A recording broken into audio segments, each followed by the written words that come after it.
దేశ రాజధాని ఢిల్లీలో వాయు కాలుష్యం రోజురోజుకు తీవ్రమవుతోంది. ఈ ఉదయం వాయు నాణ్యత సూచి AQI చాలా చోట్ల 400కి పైగా నమోదైంది. రాజధానిలో వాయు నాణ్యత భారీగా పడిపోయినట్లు కేంద్ర కాలుష్య నియంత్రణ బోర్డు CPCB ఆందోళన వ్యక్తం చేసింది.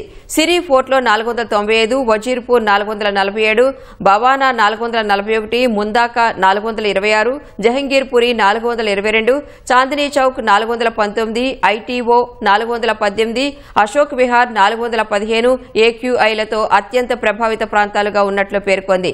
గాలి నాణ్యత తీవ్రంగా క్షీణించడంతో NCR పరిధిలోని గ్రేడెడ్ రెస్పాన్స్ యాక్షన్ ప్లాన్ 2 అమలు చేస్తున్నట్లు air quality management commission CAQM వెల్లడించింది.